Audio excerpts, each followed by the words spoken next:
그동안 우리 한반도 정세가 상당히 통일 지향 쪽으로 간다고 판단했어요. 저도. 그러니까 작년에 그 평창 올림픽 때 평양이 평창에 와서 평화를 만든다, 그런 생각을 했어요. 평양이 평창에 와서 평화를 만든다. 그러니까 상당히 그 의미 있는 그 길이 열린 거 아니에요? 그래서 남북의 이제 새로운 시대도 열고 정말 한반도 통일 시대를 만들겠구나 하는 희망을 가지고 긍정적으로 세상을 봤습니다. 근데 2019년 지금 6월 넘어가면서 굉장히 정세가 급격하게 변해요. 그래서 다시 진단을 해보니까 지금 시대를 우리는 급진적 변화라고 하자, 이렇게 한번 인정을 해보는 급진적 변화. 일반적 변화는 그냥 천천히 진행되는 과정입니다. 그러니까 일반적으로 학문적으로 얘기할 때 우리가 소셜 체인지 그래요. 사회가 변한다. 모든 건 다 변하죠. 재행무상처럼. 근데 급진적으로 변한다는 말은 레디칼 체인지 그러거든요. 소셜 레디칼 체인지. 레디칼, 급진적. 이게 예를 들면 서울서 부산까지 간다고 여러분이 가정을 하면 다 머릿속에 그 지도가 그려져요. 요즘 뭐 GPS 아니더라도. 그런데 급진적 변화는 가던 길이 차단돼 버리는 거예요. 딱 엉뚱한 길이 나올 거예요. 그러니까 경험해보지 않은 길을 가야 되죠, 우리가. 그래서 혼란이 오고, 그 다음에 앞이 안 보니까 불안한 거예요. 아는 길을 가는 것도 모르는 길을 가는 거 하늘 땅 차이잖아요. 낮에 가는 길하고 밤에 가는 길이 다르듯이. 그래서 우리 지금 이제 여기 통일 헌장에 보니까 일반적으로 주장할 수 있는 아주 좋은 담론을 담았어요. 하나하나가. 이대로 가야 돼, 통일은. 근데 통일은 상대가 있는 거 아니에요. 그러니까 우리가 이렇게 외친다고, 구호를 외친다고 통일이 오는 건 아니잖아요. 만들어 가야지, 통일을. 그러려면은 길을 다시 안내받아야 되고 정확히 우리가 인지해야 돼요. 이런 점에서 한번 제가 이 구절을 하나 떠올리려고 해봐요. 먼저 72년 7월 4일 날 남북 그 조절위원회라는 게 이제 서로 비밀리 합의를 해가지고 7.4 공동성명이라는 걸 발표해요. 남북 간에 전혀 단절되지 못하고 전쟁의 위험성을 우리가 놓였을 때 갑자기 그 이우락 정보부장하고 북한의 김일성 동생 되는 김영주 사이에 평양과 서울에서 공동성명을 발표해요. 그래서 남북 간의 통일 대원칙을 이렇게 남북이 합의했다. 얼마나 놀란 일입니까? 여러분 다 경험했던 거 아니에요? 그때 구절을 한번 우리가 읽어보는 거예요. 다시 한번. 내용이 이렇게 되어 있어요. 통일은 외세 간섭 없이 자주적으로 한다. 얼마나 아름다운 말입니까? 외세 간섭 없이 자주적으로 한다. 그건 다 남북이 공히 받아들일 만한 내용이에요. 근데 자주란 말의 뜻은 남북 간이 서로 다릅니다. 자주. 그러면 우리끼리 그런 말이죠. 우리끼리. 우리가 흔히 말하는 북한의 민족끼리, 한민족끼리 그러잖아요. 근데 북한 사람이 말하는 자주라는 말 속에는 미군이 없는 우리끼리를 얘기하는 거예요. 이게 주한미군 철수가 전제되어 있는 거예요. 이건 아주. 그런데 우리 미군을 한반도에 주둔시킨 동맹관계를 유지하면서 당국자끼리 우리끼리를 얘기하는 거예요. 그러니까 같은 언어의 뜻이 달라요. 그러나 일반적인 언어로 사용할 때는 의미가 통할 수 있으니까 통일은 외세 간섭 없이 자주적으로 한다. 얼마나 아름답고 듣기 좋고 또 명분 있는 내용입니까? 그렇지 않습니까, 여러분? 그렇죠? 예. 그러면 이제 두 번째 내용이 이렇게 되어 있습니다. 잘 아시지만 통일은 상대방을 반대하거나 무력에 의존하지 않고 평화적으로 통일한다. 이것도 좀 구체화되어 있는 말이에요. 상호 반대역을 배척하지 않고 무력을 안 쓰고 평화적으로 한다. 그러니까 또 그 말도 얼마나, 그때만 해도 정말 무력에 대해서 두려움은 우리가 갖고 있을 때예요. 72년은 남북 간의 균형이 바뀌는 해입니다. 군사적 균형, 특히 경제력은 말할 것도 없고 72년 초까지는 북한이 우리보다 우월하게 살았어요. 경제성장도 그렇고 모든 그 공업화라든 이런 것들이 전력수라든 이런 것들이 우리를 앞질을 썼어요. 72년도 중반 넘었으면서 우리가 이제 국력이 앞서거든요. 그러니까 이때까지만 해도 우리는 늘 북으로부터 무력 도발의 위험을 갖고 있었어요. 근데 그 말을 단호하게 썼다 이거예요. 무력을 사용하지 않고 평화적으로 통일한다. 그리고 얼마나 우리 마음이 훈훈하고 야 정말 큰 성공했구나. 남북 간에 이런 이제 표현이 이항에 들어가고 그 다음에 사망이 아주 굉장히 중요합니다. 사상과 이념의 차이를 넘어 제도에 우리는 남북 간의 사상이 다르죠. 이념이 다르죠. 뭐 어떤 사람은 사상, 이념, 체제 이걸 동일하게 이해할 수도 있어요. 한 예를 들면 이제 우리가 이제 김일성 주체 사상 그러거든요. 그러면 이제 김일성 주체 사상이 주체이즘이 될 수 있어요. 주체주의, 주체이념. 그러니까 이런 것들을 동일어로서 이해는 할 수 있지만 엄격히 따지면 이제 달라지는 거예요. 사상은 일반적으로 가질 수는 생각이고 또 주의하면 그것이 아주 고착화돼 버린 거죠. 더 이상 벗어날 수 없는 일종의 이데올로기의 이제 하나의 고착이죠. 그러니까 이런 차이를 갖고 있듯이 이 사망에 보면 사상과 이념의 차이, 민주주의하고 아까 말하는 사회주의 또는 그들이 말하는 공산주의하고는 전혀 다른 거죠. 이 공산주의는 다양성이 없어요. 전혀 없습니다. 거기는 딱 두 가지 원칙이 있어. 공산주의는 공산주의를 만들 때부터 신이 존재하지 않는다는 걸 전제로 했어요. 신이 존재하지 않는다. 공산주의를 만들어낸 사람은 이 마르크스니 뭐 이렇게 얘기하지만 그 이전에 저 포엘바라든지 또 그 이전에 많은 그 사상가들이 있어요. 공산주의 사상가들이. 그 사람들은 그 무신론에서 출발해요. 신이 존재한다고 할 때 우리는 인권을 논할 수가 있어요.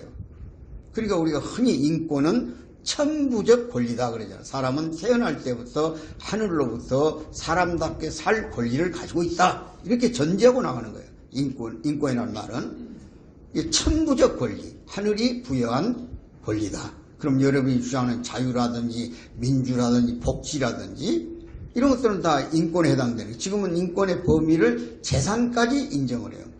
자기가 노력해서 번 재산에 관해서는 누구도 침해해서는 안 된다 이게 사유재산의 보장이에요. 근데 공산주의는 그런 거 없어요. 그러니까 인권을 논할 근거가 없는 거예요. 공산주의는. 그 다음에 공산주의는 철저하게 당파적이에요. 특정한 계급만을 위해서 존재하는 정치 이념이에요. 공산주의는. 그것이 이름하여 프롤레타리아트라는 거예요. 그러니까 여러분들이 공산주의를 지탱해주고 있는 정당이 노동당이에요. 노동당. 노동자, 농민의 정당. 그러니까 소련 깃발에 보면 빨간 바탕에 낫하고 망치 그렸잖아요. 낫은 농민이고 망치가 노동자예요. 근데 북한의 김일성이 거기다 한술 더 떠가지고 펜셀을 가운데다 그려놨어요. 지식인도 들어라 이게. 그럼 바로 뭘 말하느냐. 프롤레타리아트라는 무산자, 갖지 않는 자들의 정치 집단이에요. 정치란 건 뭐냐면 이익을 추구하는 사람들의 공동체가 정치입니다. 정치는 이익을 추구하는 집단들이 자기 이익을 쟁취하기 위해서 행하는 행위를 정치라고 그러는 거예요. 그러니까 예를 들어 전라도 사람이 누구 지지한다. 그거 반대할 이유 하나도 없어요. 경상도 사람이 누구 지지한다. 왜? 그 사람을 지지해줘야 자기적 이익이 생기니까 자기 이익이. 자기 이익이란 거 물질적 이익만 얘기하는 거 아닙니다. 어디 사람 행세할 때, 와, 우리 지역에서 대통령이 나왔다. 그것도 하나의 이익이 되는 거예요. 그러니까 그런 집단이 형성되는 게 정치예요. 이게 정치는 적과 동지가 구분 안 되는, 언제든 이익이 있으면 이쪽으로 가고 이쪽으로 오는 거예요. 그걸 뭐 변절했다느니 뭐 잘못했다니 그렇게 논하는 것 자체가 이상한 거예요. 예를 들어서 미국의 대통령 보세요. 레이건이 당선됐다고 하면 캘리포니아 사단들이 백악관을 장식하는 거예요. 그 인맥에 의해서. 또 클린턴이 당선됐다고 하면 그 지역 사람이 가는 거예요. 전부 다. 부시가 당선됐다고 하면 텍사스 사단이 가는 거예요. 근데 우리는 누가 당선됐다 하면 어느 지역 사람만 사람을 쓴다. 그거 우리가 잘못해서 그렇고 지역이 좁다 보고 과거부터 그런 경계가 심하다 보니 그런 말을 하는 거지. 정치라는 본질은 이익을 추구하는 사람들의 행하는 행위가 정치인 거예요. 북한 사람들이 그 미명에서 못 깨나는 것은 왜 저 정도의 독재 속에서 저항을 안 할까? 그 김일성 백두혈통 체제의 환상에서 못 벗어나는 거예요. 어려서부터 교육화되어 있기 때문에. 그 어떤 사람들은 이제 일반적으로 통신이, 이 스마트폰이 한 북한 돈 600만 대 가까이 왔거든요. 그러면 마치 중동에서 오렌지 혁명이라는 게 있었잖아요. 알제리아에서부터. 그런 것처럼 인구가 2,500만이니까 한 4분의 1 정도가 핸드폰을 가졌다면 통신의 제재가 안 되잖아요. 독재국가를 하려면 통신을 제재해야 되잖아요. 근데도 북한에서 조금도 반동의 운동을 못하는 것은 이미 길들여져 가지고 신념화돼 버려서 그 속에 머릿속에 딱 들어서 곧 굶어 죽어도 해방의 날이 눈앞에 보인다 이게. 그러니까 김정은 체제가 유지될 수 있는 거고, 중국 같은 나라가 원래 경제이론학자나 정치이론자들은 소득이 7,000불이 넘으면 반드시 민주화에 대한 요구가 나오게 돼 있는 거예요. 일반적인 국가에서 우리가 광주 사태가 6,419불일 때 나왔듯이. 근데 중국에서 10,000불이 됐는데도 아직도 조용하잖아요. 홍콩은 민주주의를 경험한 나라이기 때문에 저건 이제 못 막는 거예요, 저것은. 이제 중국이 지금 실험대에 올라 있어요, 지금. 홍콩을 어떻게 통치할 것이냐. 다 죽여버리면 땅은 찾을 수 있잖아요. 홍콩 한 700만 되는데 싹 없애버리면 되는 거지, 뭐. 그러나 그 쉽지 않아요, 길들여지기를. 영국식으로 길들여져 있잖아요, 민주주의에 대해서. 그래서 좀 중국이 고민하는 거예요. 저 어떤 방법으로 저것을 길들일까. 이미 다 민주화가 성숙돼 버렸는데 거기다 대고 행정장관을 임명해서 보낸다든지 자기들의 무슨 좀 범죄자 인도 조건 아닙니까? 홍콩에서 죄진 사람을 본토로 보내라는 거 아닙니까? 그 재판한다고. 못 가겠다는 거 아니에요. 자기 자치령으로서. 왜냐면 이미 너희들이 약속을 했잖냐. 50년간 일국 양제를. 그럼 영국식 통치 제도화에 두도록 하지. 왜 너희들이 강제로 홍콩을 관리하려고 하냐. 이런 데 저항을 하는 거 시민들이. 이런 게 참 교훈적 가치가 있는 거예요. 자, 아무튼 간에 우리는 지금 급진적 전환기 왔다. 그 전환의 징조가 두 가지로 나타납니다. 하나가 동맹의 위기입니다. 동맹. 한미 동맹의 위기. 동맹이란 말은 무슨 말이냐면 동맹을 맺은 나라가 공동의 적을 가질 때 동맹이 유지되는 거예요. 공동의 적. 근데 적이 달라져 버렸다 그런 얘기야. 미국이 대하는 적하고 우리가 대하는 적이 달라져 버렸어요. 지금 우리는 적으로 안 보지 않아요, 북한을. 중국을 적으로 안 보지 않아요. 러시아를 적으로 안 보지 않아요, 지금 우리가. 근데 우리가 한미동맹을 맺을 때 53년 10월 1일 날 한미동맹 휴전이 끝나고 한 3개월 후에 이승만 대통령이 하도 북진한다고 하니까 미국이 억제를 시키면서 우리 안보를 우리한테 맡겨라. 거기에 이제 결과적으로 나온 산물이 한미동맹이고, 그 동맹 밑에서 약 69년, 70년 동안을 우리가 경제를 안보는 미국에 맡겨놓고 해온 거예요, 솔직히 말해서. 근데 지금 이제 적이, 공동의 적이 아니잖아요. 트럼프도 혼란에 빠져가지고 미사일 쏜 건 아무렇지도 않다는 거 아니에요. 나하고 김정은이 약속이 됐다는 거 아니에요. 장거리만 안 쏘기로. 그러니까 우리가 위협받는 것에서 미국도 벌써 태도가 달라졌잖아요. 그 다음에 한미 동맹 연합훈련이죠. 한미 군사훈련 하는 거. 그 지금 방어훈련인데도 불구하고 더군다나 시뮬레이션을 하는데도 불구하고 비용만 들어간데 왜 그런 짓거리 하냐 이거예요. 이렇게 미국 대통령 자신도 우리 동맹에 대해서 지금 뭔가를 찌르고 있잖아요. 근데 우리가 과연 북을 적으로 규정하고 있냐 그런 얘기입니다. 지금 우리 국방백서에 적이라는 개념을 빼버렸잖아요, 완전히. 그럼 뭐 때문에 군사훈련을 하고, 뭐 때문에 무기를 갖고, 깃발을 높이면 누구하고 싸우겠다는 거냐, 이게. 그러니까, 공동의 적이 동일하게 나타날 때는 동맹이 유지되지만, 공동의 적이 희석돼 버렸거나 없어질 때는 동맹의 의미가 없어지는 거예요, 원래가. 그게 국제정치학의 기본이야죠. 근데 지금도 우리는 한미동맹을 강조하고 있잖아요. 그거 무너지면 큰일 난다고 그러잖아요. 이미 무너져 가는 거예요, 이거. 무너져 가기 때문에 위기가 오는 거예요, 지금. 안보가 불안하잖아, 우리는. 미국이 의존하고 지금까지 살아오다가 우리 북한 핵에 대해서 어떻게 할 거예요? 그 핵의 담보를. 뭘 가지고 핵을 대처할 거예요? 비대칭 전략인데. 이걸 국민들이 잘 모르고 있다, 이거 아직도. 이미 동맹이 해체 단계에 와버렸다니까요.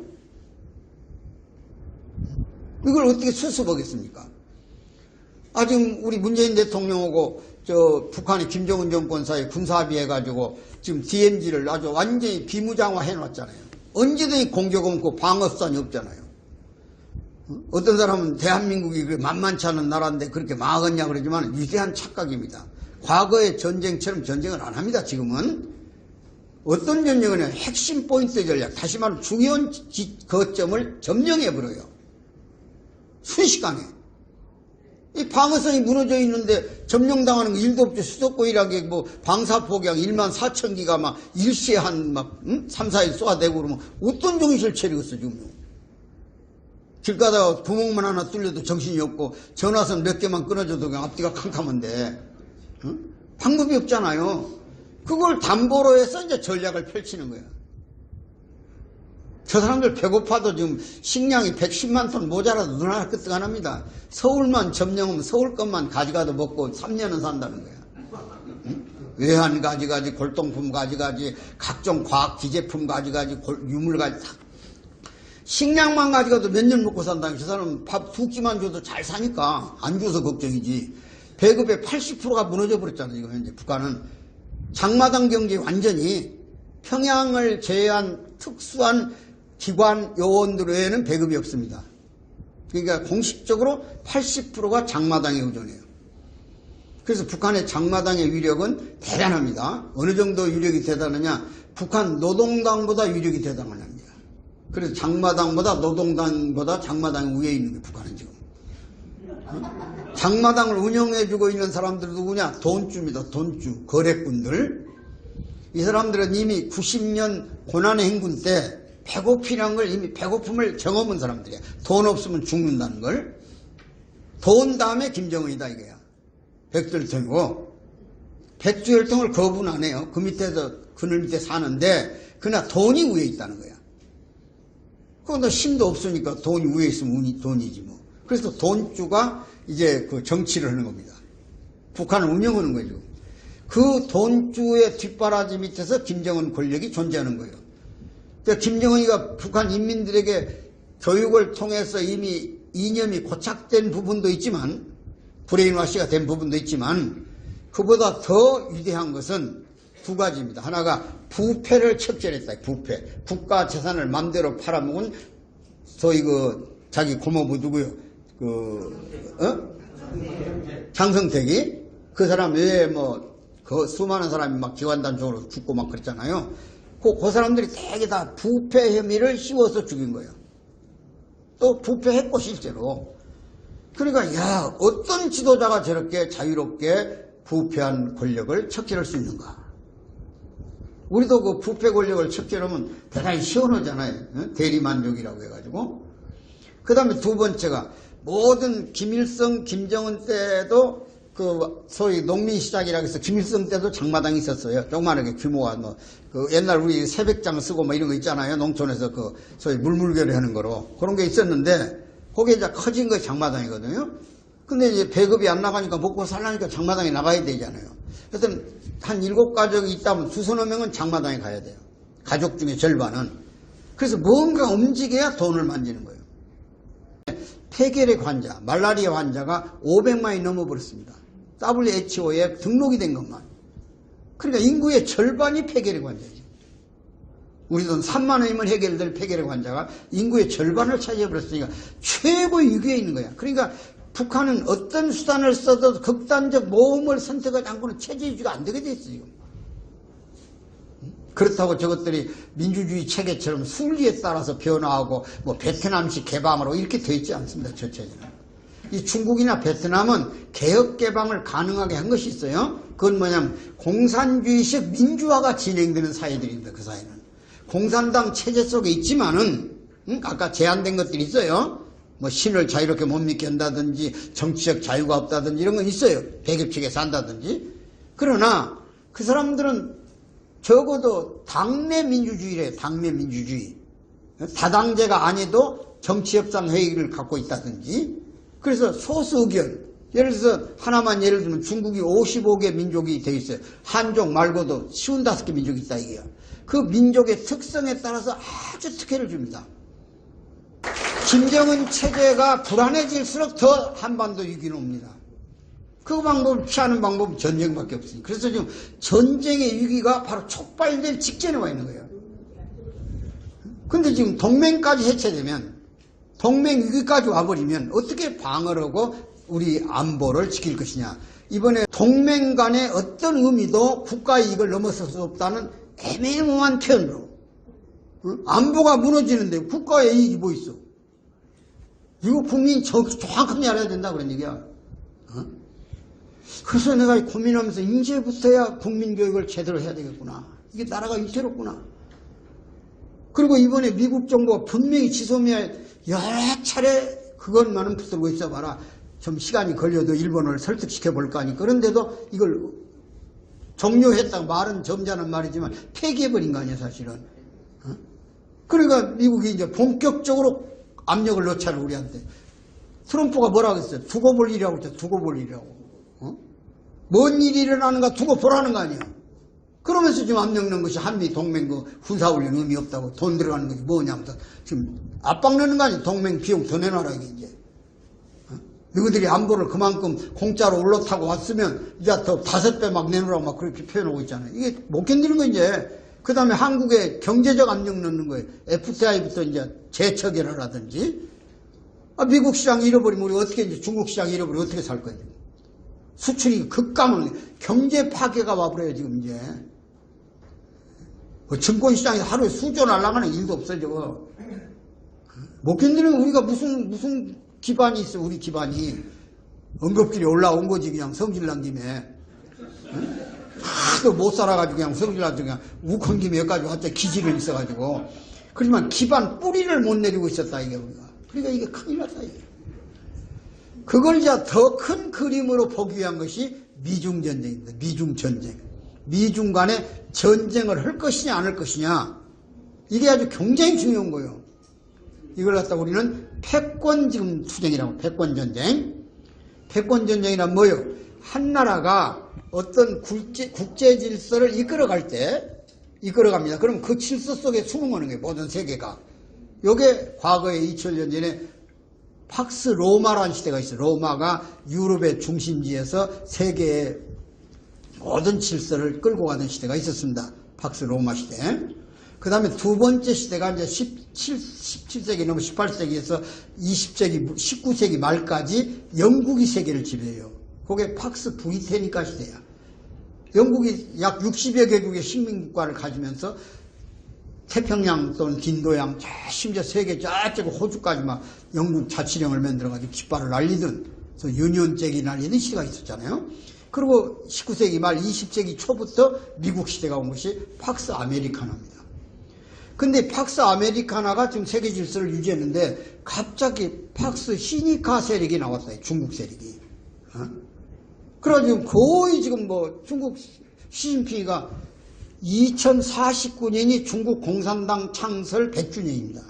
100주년 때까지는 반드시 미국을 압도하겠다고 그랬어요. 뭐에서? 경제, 군사, 기술에서. 이게 정신 바짝 날리라뇨. 그러니까 미국이 이거 큰일 났구나. 보니까 구석구석 중국 기술이 미국의 첨단 기술을 갖고 제품화된 제품들이 통신 장비부터 시작해서 모든 제품 미국 시장을 교란하면서 세계망을 쳐버렸다 이게. 그 대표적인 회사가 화웨이입니다. 화웨이. 5G 시대를 가는데 통신망을 까는데 전부 화웨이 갖다 우리도 지금 삼성 뭐 LG SK 다 화웨이 갖다 쓰고 있잖아요. 이미 세계 통신망을 장악해버렸어요. 화웨이가. 지금 4차 산업혁명에서 제일 앞서간 나라가 중국입니다. 가장 4차 산업혁명을 대표할 수 있는 것이 파워를 일으키는 에너지가 뭘 소재로 올 거냐의 싸움입니다. 지금까지는 여러분이 알다시피 에너지가 석유죠. 석유, 가스. 근데 미국이 석유를 그러니까 95, 6년경에 그 미국 황막한 사막에서 세일가스라는 게 나왔잖아요. 그래가지고 그것이 지금 미국이 세계에서 석유 시장의 제1등 국가입니다. 석유 매장량에. 일반 석유는 땅속에서 파지만 세일은 긁어내잖아요, 바닥에서. 그래, 정제만 하면 되는 거예요. 그 얼마나 유리해요. 그래서 사우디아라비아도 제치고, 뭐, 이란도 제치고, 뭐, 러시아도 제치고. 그래서 이걸 한 100년간 1세기는 울거먹을 줄 알았다, 이게. 근데 갑자기 에너지 원료가 바뀌어버려요. 수소로. 그러면, 지금, 인간이 가장 예민한 문제가 환경 문제잖아요. 환경을 오염시키는 주범이 가스고, 그 다음 플라스틱입니다. 우리 생활은 아주 편리하게 해줬잖아요, 그동안에. 근데 전부 오염의 주범은 가스고 플라스틱이에요. 그럼 인간이 자꾸 배척할 거 아니에요. 그리고 새로운 신소재를 요구하니까 여기서 이제 아까 전부 수소에 의한 자동차부터 시작해서 환경 문제를 다루잖아요. 이게 4차 산업혁명의 핵심이에요. 근데 여기에 중국이 앞서버렸다, 이게.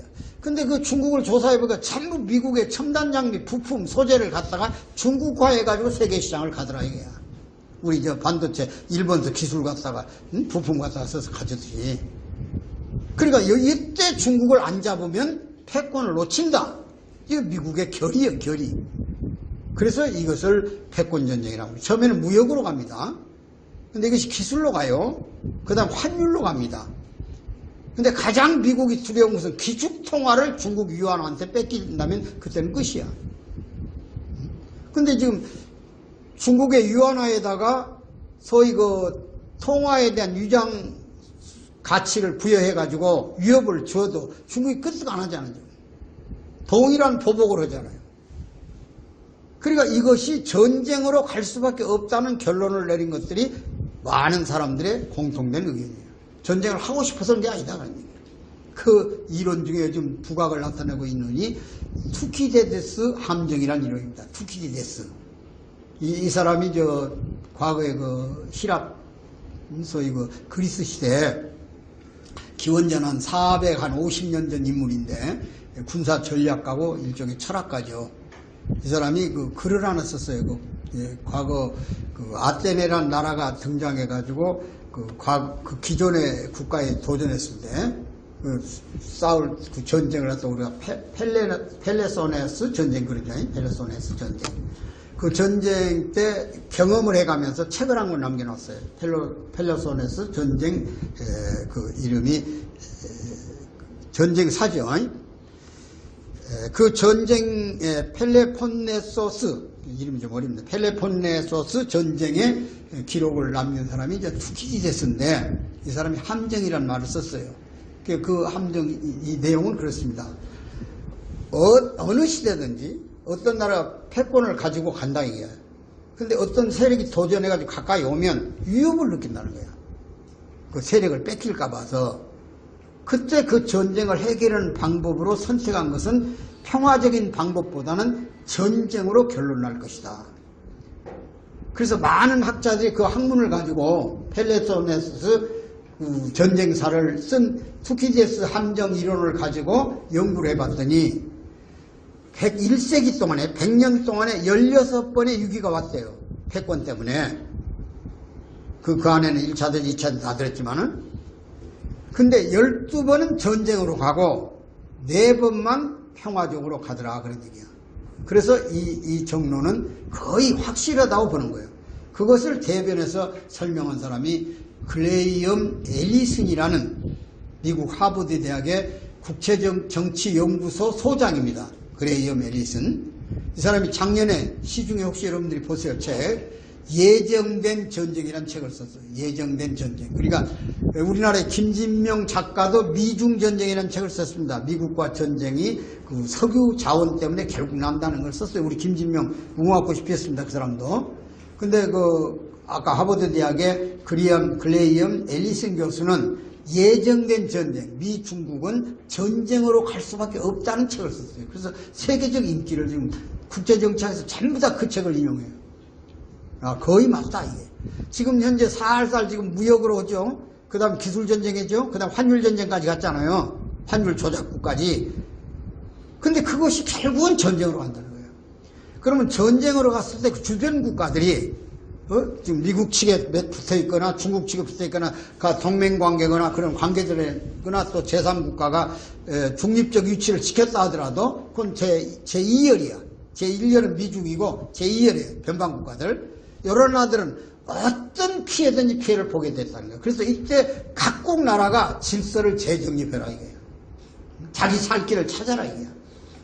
그러니까 언론 보면 문재인 정부가 굉장히 불안하고 이번에 미국이 문재인 정부를 지적했잖아요. 대한민국이라고 안 했어요. 문재인 정부가 분명히 하죠. 문재인 정부가 왜 이 지소미아를 그렇게 반대했는데 무슨 동의를 얻었냐 우리한테. 설명한 것은 외교관 관례상 설명을 하면 어떤 외교관 들어야 됩니다. 상대방 국가 의견을. 그러나 무슨 동의가 아니야. 들은 거지 그냥. 동의는 완전히 문서로 조인하거나 확답을 해야만 동의가 되는 거예요.